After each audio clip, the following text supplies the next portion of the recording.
Hi, I'm Chris Magias, creator of Flux Destiny. Welcome to the Flux Destiny channel here on YouTube. I'm here with Ella Powell, our head of RPG and our community.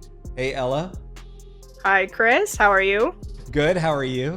I am good. I clearly haven't changed since the last video, so you know that we are going and we are busting through these for you. You who are watching this, just know that we have been here for hours making videos for you.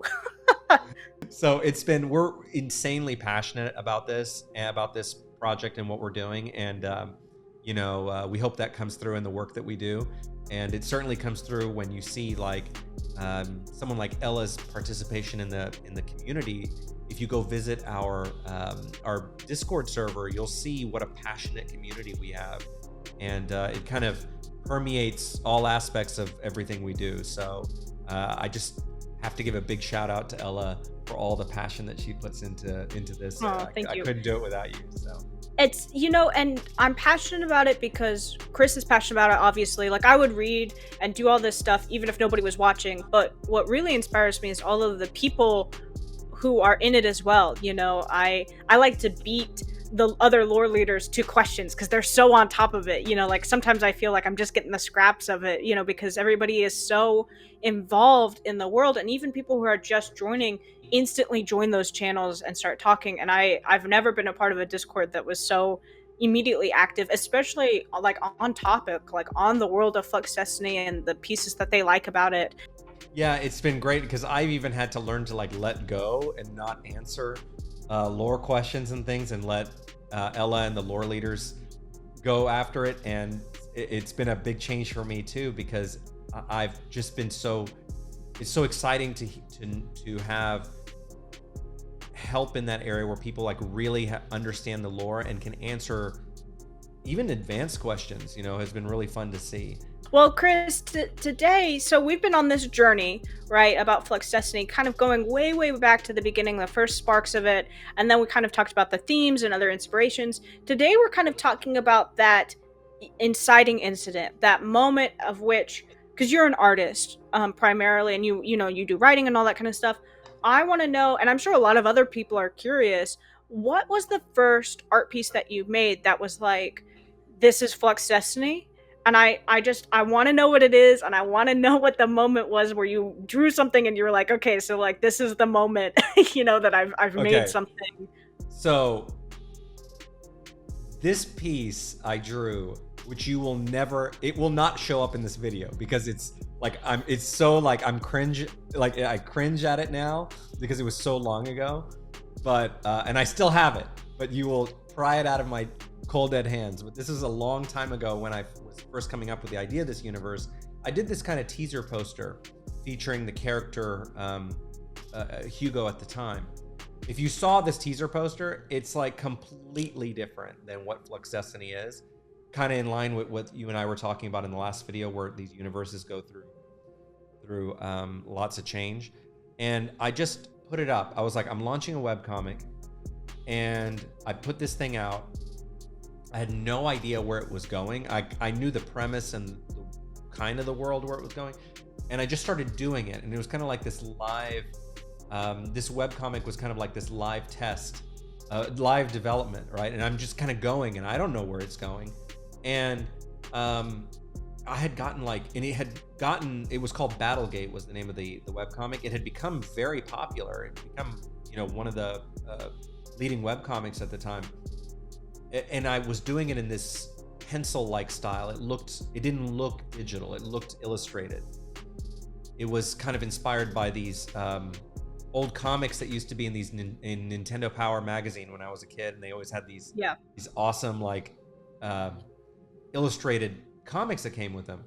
So I was trying to mimic that with it, and the reaction to that, just from the character alone of Hugo's character, was enough to make me go, okay, I have something here. And it was backed up by the reaction I had to the webcomic itself. So you're saying the first thing that you made, you posted, you sent it out. There wasn't revisions. There was no behind the scenes. The first thing that you made, it was posted. Well, the first, if you mean the first thing I posted, that's the first thing I posted. The Yeah. first thing I drew, which I will not share, like you will not see it. It's so like I cannot. Maybe I'll get brave enough to share it, especially if it's compared to my recent art, because this was a long time ago. Okay, this is like 20 years ago. Okay, literally like 19 years ago. I was not as good of an artist then. Was the first drawing of Hugo and Marco, radically different. Like you would not recognize them if you saw this drawing.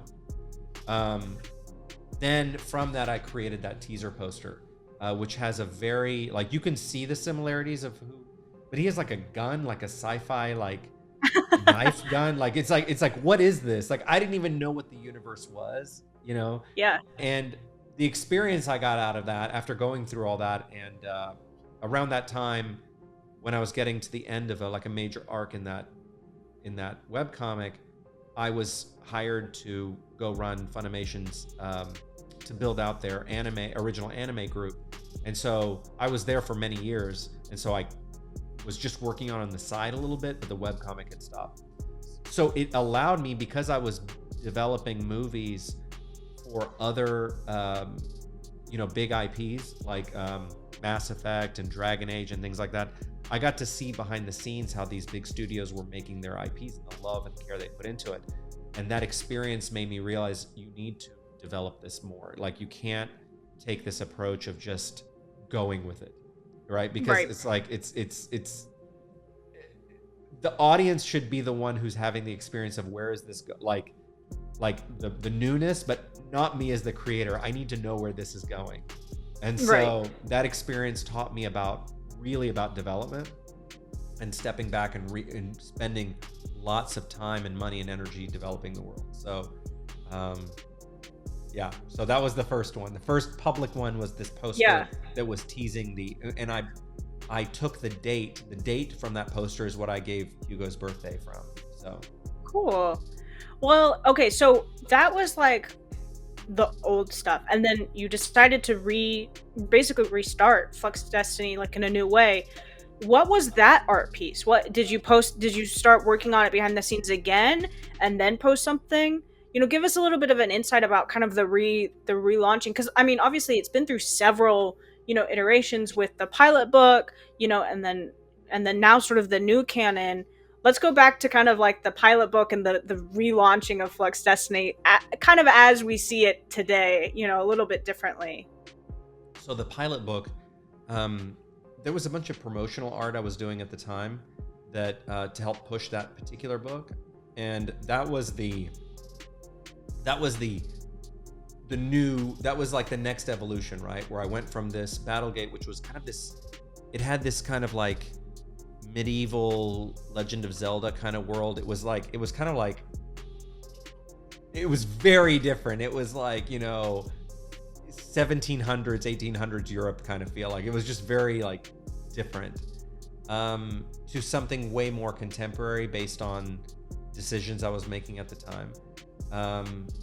And so I started presenting that art, and it led to the development of the art that ended up being the cover for the audiobook and for the novel itself.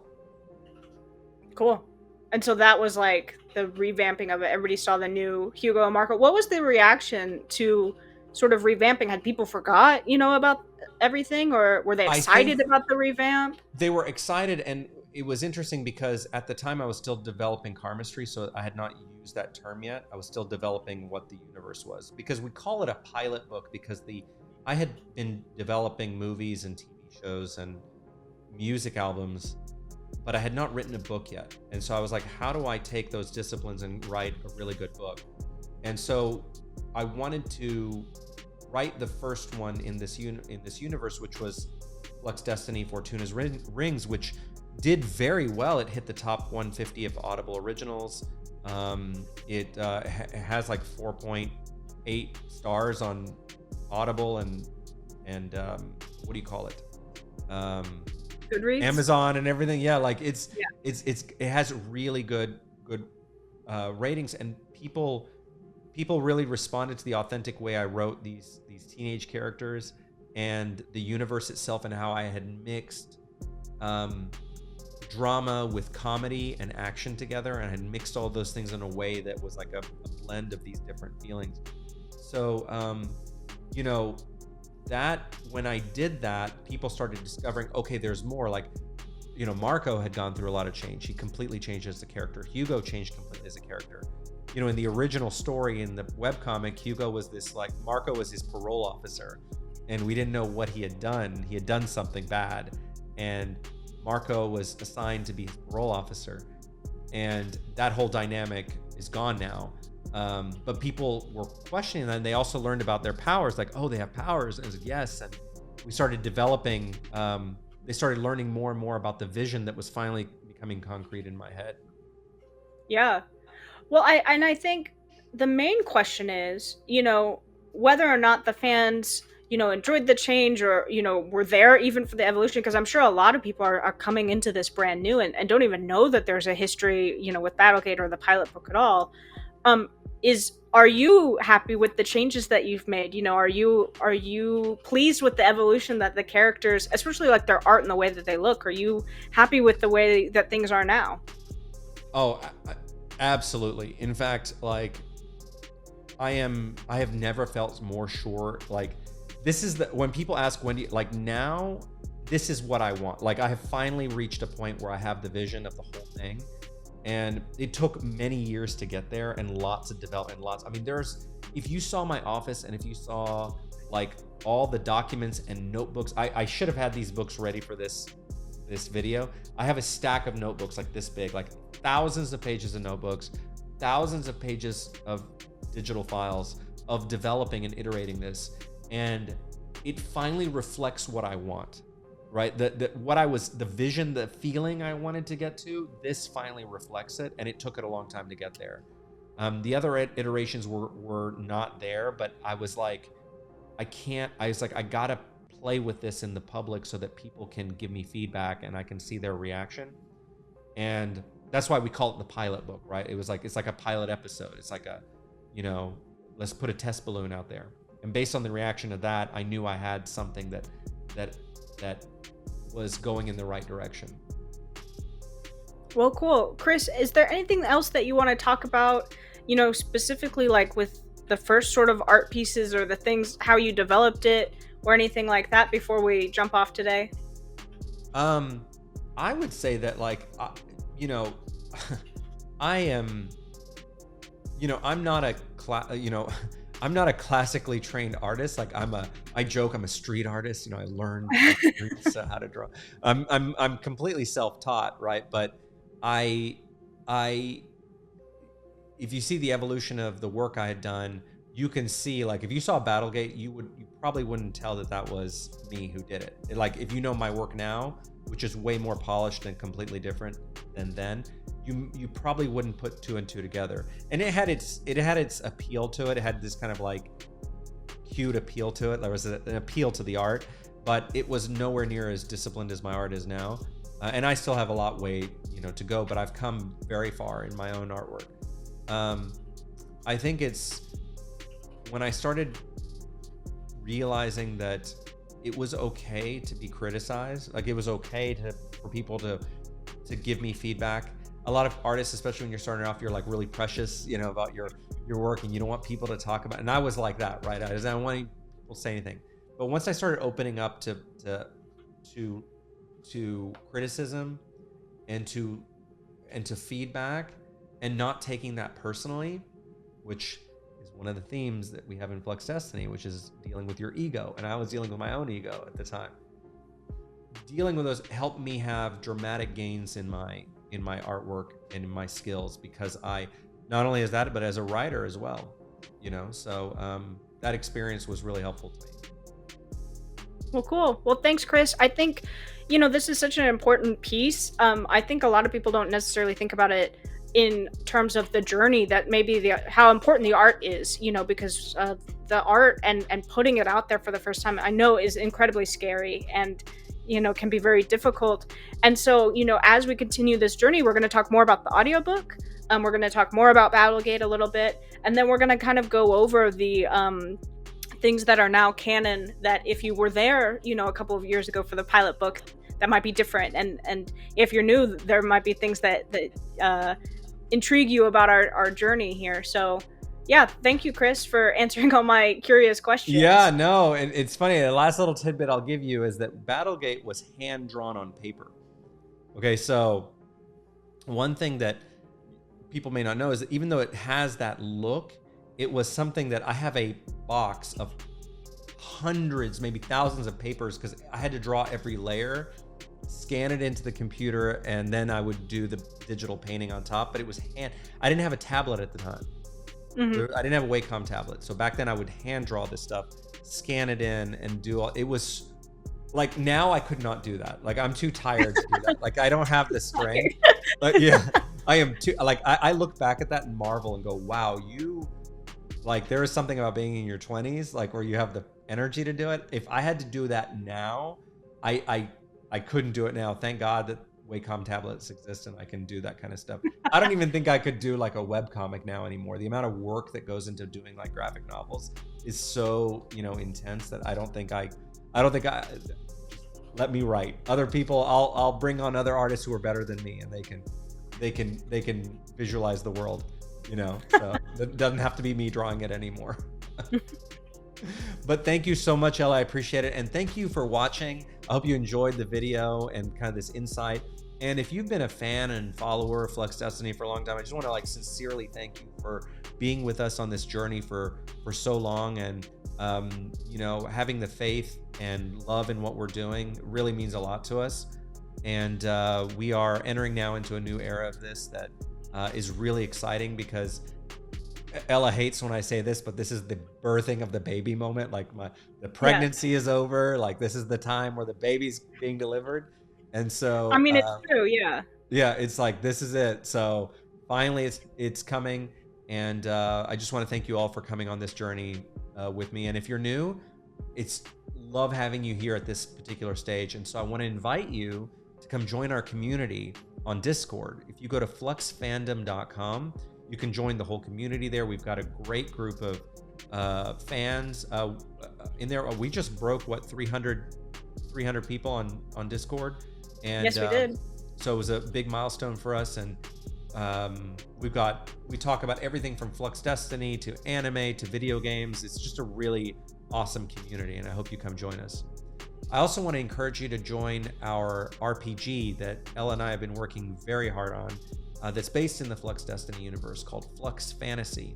So you go to fluxfantasy.com, sign up for the alerts there. You'll get email to your inbox, character sheets and the character creator guide, and resources for building your character in the Flux Destiny universe, all free, no strings attached. All you have to do is sign up for the alerts.